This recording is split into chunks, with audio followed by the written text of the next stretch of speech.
നല്ല സോഫ്റ്റ് ആയിട്ടുള്ള കള്ളപ്പമാണ് ഞാനിന്ന് ഉണ്ടാക്കാൻ പോണത്. പക്ഷേ അത് കള്ള് ചേർക്കാതെ നമുക്ക് എങ്ങനെ കള്ളപ്പം ഉണ്ടാക്കാമെന്നാണ് ഞാൻ ഇവിടെ കാണിക്കുന്നത്. ഒരു പൊടി അരി നമ്മൾ കഴുകി വെള്ളത്തിലിട്ടതിന് ശേഷം വൈകുന്നേരം ബാക്കി ചേരുവകൾ ചേർത്ത് അത് അരച്ചെടുക്കുക.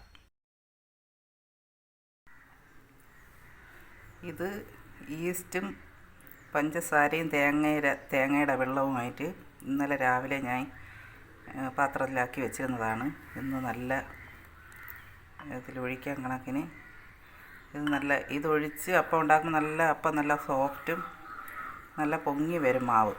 അതിന് വേണ്ടിയിട്ടാണ് തലേ ദിവസം നമ്മൾ കള്ളപ്പം ഉണ്ടാക്കൂലേ, കള്ളപ്പം ഉണ്ടാക്കുന്നതിന് പകരം ചെയ്യുന്ന കാര്യമാണ് ഈ തലേ ദിവസം തേങ്ങയിൽ പഞ്ചസാരയും ഈസ്റ്റും ഇട്ട് വെച്ചിരുന്ന പിറ്റേ ദിവസം കള്ള് പോലെ ആയിരിക്കും അത്.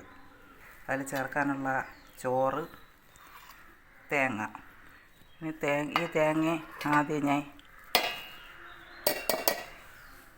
മിക്സിയിൽ ഇട്ട് തേങ്ങ ആദ്യം അരച്ച് അതിൻ്റെ പാലെടുത്ത് ആ പാലിലാണ് ഈ അരിയും ചോറും എല്ലാം കൂടെ അരച്ചെടുക്കുന്നത്. അപ്പോൾ അങ്ങനെ ചെയ്യുമ്പോൾ നമുക്ക് ഈ തേങ്ങ കൂടെ ഇട്ട് അരയ്ക്കുന്നത് മുമ്പ് ഞാൻ അങ്ങനെ ചെയ്തിട്ടുണ്ട്. തേങ്ങ കൂടെ ഇട്ട് അരയ്ക്കും. അങ്ങനെ അരയ്ക്കുമ്പോൾ നമ്മൾ അപ്പം ഉണ്ടാക്കിയിട്ട് ചൂടോടെ നല്ല സോഫ്റ്റ് ആയിരിക്കും. തണുത്ത് കഴിയുമ്പം അപ്പം ഒന്ന് സോഫ്റ്റ് അല്ലാതെ മുരടിച്ചതുപോലെ ഇരിക്കും. പക്ഷേ ഇങ്ങനെ നമ്മൾ തേങ്ങ അരച്ച് അതിൻ്റെ പാല് പിഴിഞ്ഞെടുത്തതിന് ശേഷം കൊത്ത് മാറ്റിയിട്ട് ആ പാലിൽ നമ്മൾ അരിയും ഈ ചോറും എല്ലാം കൂടെ അരച്ചെടുത്ത് കഴിഞ്ഞാൽ അപ്പം തണുത്ത് കഴിഞ്ഞാലും നല്ല നമ്മൾ ഉണ്ടാക്കിയ അതേ ഒരു സോഫ്റ്റ് ആയിട്ട് തന്നെ ഇരിക്കും. അതിന് വേണ്ടിയിട്ടാണ് ഇങ്ങനെ ചെയ്യണത്. അപ്പം നമുക്ക് തേങ്ങ ആദ്യം അരിച്ചെടുക്കാം. ആവശ്യത്തിന് വെള്ളം ചേർത്ത് ഇതിനെ ഒന്ന് അരച്ചെടുക്കുക. അതേപോലെ അരച്ച് അതിൻ്റെ അടപ്പിൽ ഇങ്ങനെ അരിച്ചൊഴിച്ച് ഇനി ഇതിനെ അരിച്ചെടുക്കണം. ഈ അരി കഴുകി വെച്ചേക്കുന്ന ഈ പാത്രത്തിൽ തന്നെ ഇതിനെ അരിച്ച് ഒഴിക്കും. അപ്പം നമുക്ക് ഒരുപാട് പാത്രങ്ങൾ ആവശ്യം വരില്ല. ഈ അരിയിൽ കൂടെ തന്നെ ഇതിനങ്ങ് ഒഴിച്ച് കുറച്ച് അരിയിലാണ് ഞാൻ ഉണ്ടാക്കുന്നത്. എനിക്കിവിടെ കുറച്ച് അപ്പത്തിൻ്റെ ആവശ്യമേ ഉള്ളൂ. അപ്പം കുറച്ച് അരിയിലാണ് ഇത് ഉണ്ടാക്കുന്നത്. നിങ്ങൾക്ക് കൂടുതൽ അരിയിലുണ്ടാക്കുമ്പോൾ അതിന് കണക്കിന് തേങ്ങയും കുറച്ചുകൂടെ ചോറും ഒക്കെ ചേർത്തുണ്ടാക്കിയാൽ മതി.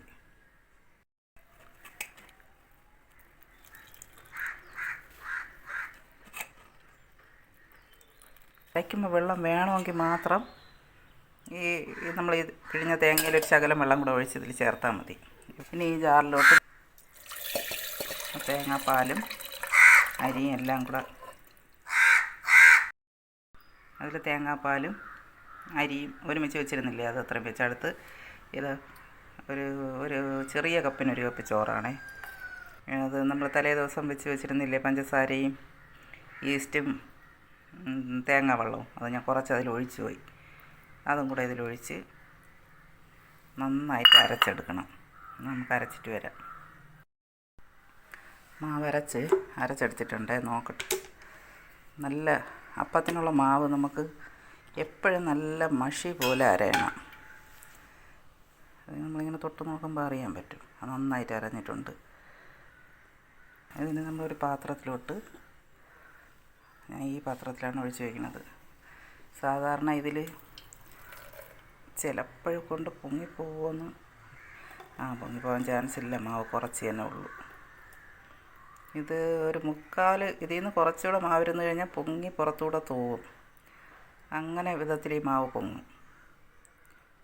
അതാണ് ഈ തലേ ദിവസേ ഇങ്ങനെ നമ്മൾ ഈസ്റ്റും പഞ്ചസാരയും കൂടെ തേങ്ങ വെള്ളത്തിലിട്ട് വെച്ചാൽ തലേ ദിവസമല്ല, ഒരു 2-3 ദിവസത്തിന് മുമ്പേയൊക്കെ ഇട്ട് വെക്കുന്ന ഇതാണെങ്കിൽ ഭയങ്കരമായിട്ട് ഈ കള്ളപ്പം പോലെ നല്ല ഇത് നമ്മൾ ആ പാത്രം തുറക്കുമ്പോൾ തന്നെ ഈ വെള്ളം ഇട്ട് വെച്ചെങ്കിൽ അത് കള്ളിൻ്റെ ഒരു സ്മെല്ലായിരിക്കും.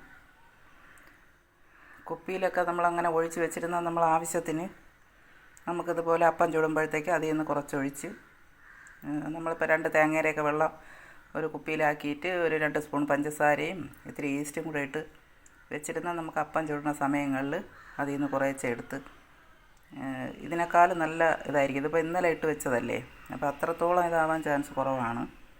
2 ദിവസത്തിന് മുമ്പാണ് ഇട്ടിരുന്നെങ്കിൽ കുറച്ചുകൂടെ നല്ല ഇതായിട്ടിരിക്കും. പാത്രം വെച്ച് അടച്ച് വെച്ചിരുന്ന് രാവിലെ ഉപ്പും ഇട്ട് ഒരു ശകല സോഡാപ്പൊടിയും കൂടി ഇട്ട് ചുട്ട നല്ല സൂപ്പർ വെള്ളയപ്പം നമുക്ക് ഉണ്ടാക്കാം. അത് ആട്ടി വെച്ചിരുന്ന മാവാണേ. മാവ് നല്ലപോലെ പൊങ്ങിയിട്ടുണ്ട്. ഇനി ഇതിൽ ഉപ്പിട്ട് നമുക്ക് കലക്കാം. കലക്കി അപ്പം ചുടാം. ഞാൻ അപ്പം ചുടുമ്പോഴേ എല്ലാ മാവിലും ഒരുമിച്ച് സോഡാപ്പൊടി ഇടില്ല. ഇന്ന് നമുക്ക് ആവശ്യത്തിന് നമ്മൾ അരച്ച് വയ്ക്കുന്ന മാവിൽ നിന്ന് ഇന്ന് ആവശ്യത്തിനുള്ള മാവും കോരി മാറ്റിയതിന് ശേഷം അതിൽ മാത്രം ഇന്നത്തേക്കുള്ളതിൽ മാത്രമേ സോഡാപ്പൊടി ഇടുള്ളൂ. നാളെ എടുക്കുമ്പോൾ നാളെ ആ മാവിൽ ഇട്ടാൽ മതിയല്ലോ. അപ്പോൾ അല്ലെങ്കിൽ ഒരുമിച്ചിടുമ്പോഴത്തേക്കും നമ്മൾ നാളെയും വീണ്ടും സോഡാപ്പൊടി ഇടേണ്ടി വരില്ലേ. അപ്പോൾ അത്രയ്ക്കും നമുക്ക് സോഡാപ്പൊടി അത്ര നല്ല ഒരു ഹെൽത്തിന് അത്ര നല്ല ഒരു കാര്യമല്ല വേറെ. അപ്പം കുറച്ച്, അതായത് ഇപ്പം ഇതിലേക്ക് അത്രയും മതി. ഇത്രയും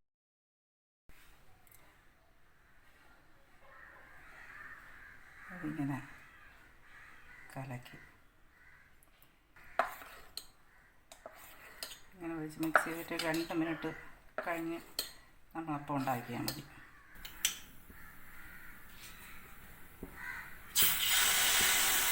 വെള്ളത്തിൽ എങ്ങനെയാകുമെന്ന് നമുക്ക് നോക്കാം.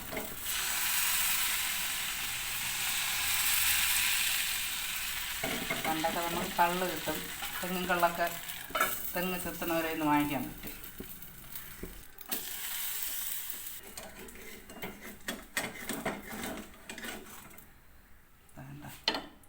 നല്ല സൂപ്പറായിട്ടുള്ള പാലപ്പം,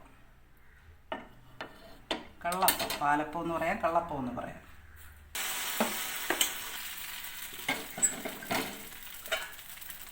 നല്ല സോഫ്റ്റ് ആയിട്ടുള്ള അപ്പം തന്നെ. വേണ്ട വേണ്ട നല്ല കുമിള് പോലെ ഇരിക്കും.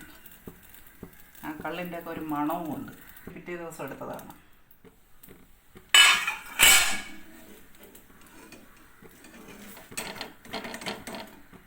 ചട്ടിയിലെ പ്രശ്നമാണ്. കണ്ട, അത് അടിപൊളി സൂപ്പറായിട്ടുള്ള കള്ളപ്പം, പാലപ്പം എന്നൊക്കെ പറയാം.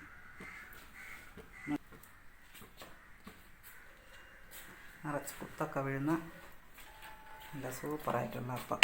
വേണ്ട, ഇത് വെറുതെ കഴിക്കാനും നല്ല കറിയൊന്നും വേണ്ട. തീർച്ചയായും നിങ്ങളെല്ലാവരും ഇതൊന്ന് ട്രൈ ചെയ്യണം കേട്ടോ.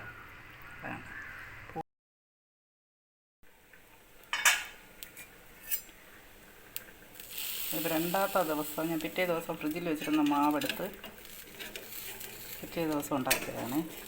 ഇത്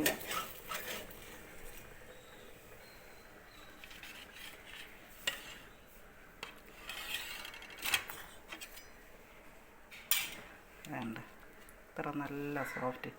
2ാമത്തെ ദിവസമാണ് കുറച്ചുകൂടെ സോഫ്റ്റ് ആയിട്ടിരിക്കണേന്ന് തോന്നണം എനിക്ക്.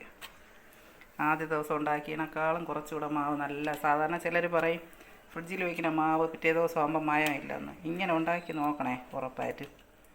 കണ്ട എന്ത് നല്ല സോഫ്റ്റ് ആയിരിക്കണം. 2ാമത്തെ ദിവസം ഉണ്ടാക്കിയതാണത്. നമ്മളൊരു അരമണിക്കൂർ മുമ്പേ മാവെടുത്ത് പുറത്ത് വെച്ചതിന് ശേഷം ഇതുപോലെ ഉണ്ടാക്കിയാൽ മതി.